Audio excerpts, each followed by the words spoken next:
Orang bilang tanah kita tanah surga, tongkat kayu dan batu jadi tanaman. Teman-teman sekalian, sepenggal lagu ini sudah cukup untuk menggambarkan bagaimana kaya dan suburnya negeri ini. Nusantara, negeri yang indah, permainan bergelimang sumber daya. Betapa sungai mengalir jernih, tanah-tanah yang subur, hutan-hutan tumbuh lebat, kenampakan alam yang mempesona, serta warisan tradisi dan budaya yang beraneka ragam. Tambang emas, gas alam, minyak bumi, tambang batu bara, rempah-rempah, hingga kekayaan alam bawah laut yang berlimpah. Negeri ini amat kaya, teman-teman. Apakah kita sadar akan hal itu? NKRI, Negara Kesatuan Republik Indonesia, melintang dari Sabang hingga Merauke, membujur dari Miangas hingga Pulau Lombok. Lebih dari 16.000 pulau membentang di wilayahnya. Negeri ini amat kaya raya dan makmur. Lihatlah sisi lain dari negeri yang kaya ini. Freeport tambang emas terbaik di dunia. Tambang batu bara terbesar di dunia. Surganya rempah-rempah dan cadangan gas alam. Kita punya segalanya. Lantas kenapa? Kenapa masih banyak rakyat kita yang hidup di bawah garis kemiskinan?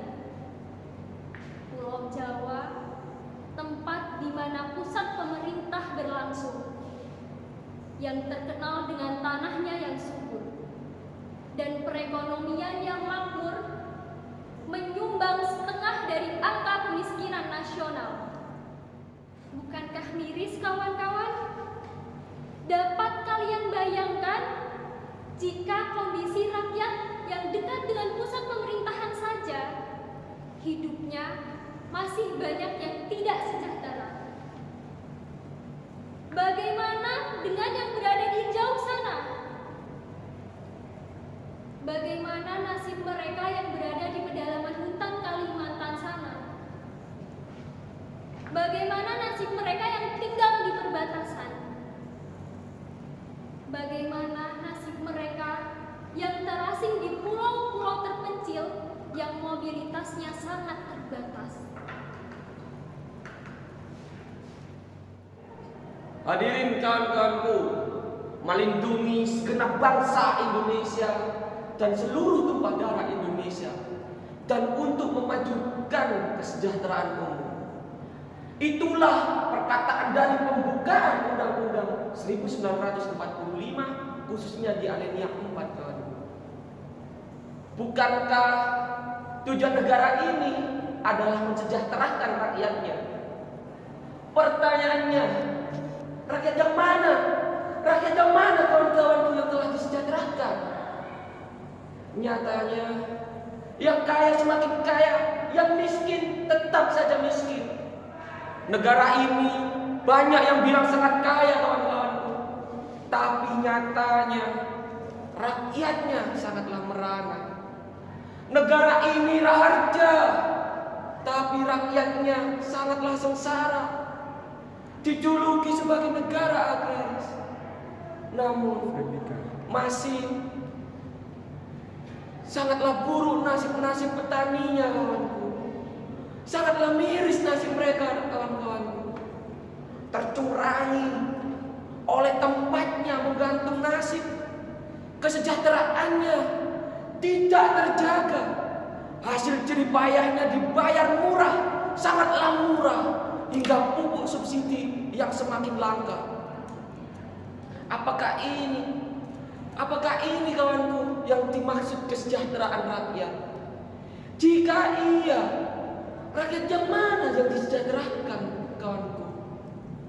Biaya pendidikan sangatlah tinggi, kesejahteraan, kesehatan itu tidak disediakan oleh pemerintahan kita, kawan-kawan. Semuanya diatur yang katanya untuk kepentingan rakyat, kawan. Akan tetapi kepentingan yang mana? Kepentingan yang mana kawan-kawanku? Kepentingan yang mana? Teman-teman sekalian, sebenarnya menanggulangi kemiskinan itu kewajiban siapa? Wakil rakyat dipilih untuk mendengarkan aspirasi rakyat. Tapi ya jangan hanya didengarkan. Kami butuh bukti. Kami memerlukan aksi dan solusi. Untuk tuan-tuan dan puan-puan sekalian, tempat duduk yang kalian duduki serasa nyaman. Saking nyamannya kalian sekalian kerap tertidur di atasnya. Mungkin Anda sekalian lelah telah bekerja sepanjang hari. Tuan-tuan dan puan-puan sekalian, kursi tersebut dirancang nyaman supaya Anda juga nyaman dalam bekerja dan menghasilkan sesuatu yang nyata dan terasa untuk rakyat. Untuk rakyat tuan-tuan dan puan-puan sekalian. Tapi kenapa masalah seperti kemiskinan ini masih selalu jadi warisan turun-temurun dari pemerintah? Kenapa pemerintah kita seakan tidak bisa berbuat apa-apa mengenai hal tersebut? Kalau pemerintahnya saja tidak bisa membendung angka kemiskinan di negaranya, lantas bagaimana nasib rakyatnya? Kepada siapa kami harus mengantukkan harapan jika bukan kepada negara? Kawan-kawanku sekalian, seringkali masyarakat kita hanya menjadi budak di negara ini. Kok bisa ya kawanku? Rakyat atau masyarakat negara Indonesia menjadi budak di negaranya sendiri. Diperbudak oleh orang asing yang katanya memiliki pengetahuan lebih mengenai kekayaan alam yang ada di sini. Di mana pemerintah? Oh, kayaknya pemerintah terlalu sibuk kawanku mengurusi perihal infrastruktur ketimbang masalah kesejahteraan rakyatnya. Pengembangan anak usia dini, gizinya, perlindungan kesehatan, dan pendidikannya. Apakah itu sudah didapatkan kawan-kawanku? Apa iya kawan-kawanku itu sudah didapatkan? Apa iya itu sudah didapatkan oleh masyarakat kita kawanku? Masyarakat miskin hanya menunggu belas kasihan orang-orang kaya. Ini tak beradab, ini sungguh tak beradab. Mana keadilan sosial? Menerima kenyataan sulitnya mendapatkan kerja dan perbaikan kesejahteraan.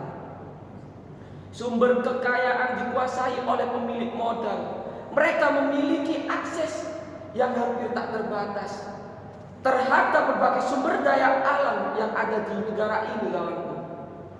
Sementara rakyat kita yang dikatakan buruh pabrik, tukang becak, dan puluhan juta buruh yang ada di negara ini, bahkan tani atau petani yang ada di negara ini kawanku, tidak punya akses sedikit pun untuk masuk ke dalam situ. Teman-teman sekalian, apakah kesejahteraan dalam hal pangan, pendidikan, kesehatan, dan pekerjaan yang baik sudah kita dapatkan? Itu semua adalah harapan dari seluruh rakyat di negeri ini. Sayangnya, masih banyak sekali rakyat yang belum merasakan hidup sejahtera. Teman-teman sekalian, negara kita ini kaya, tapi tidak percaya pada rakyatnya. Semoga pemerintah dapat lebih membuka matanya kalau rakyatnya sedang merana. Kesenjangan peluang dan ketimpangan kesejahteraan semakin ketara antara kaum atas dan kaum bawah.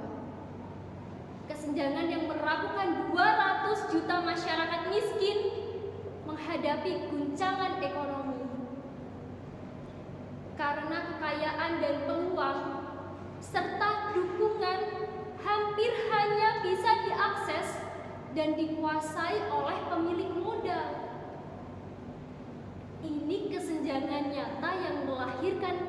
ketidakadilan sosial.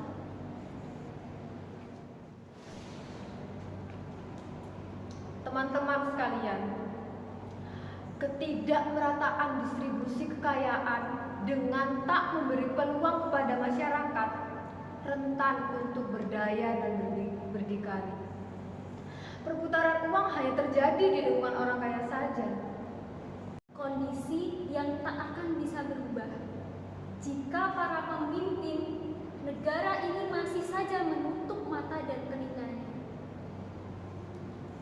Pengentasan kemiskinan merupakan hal yang sangat mendesak tentunya di negeri ini. Rakyat harus sejahtera supaya negerinya semakin jaya.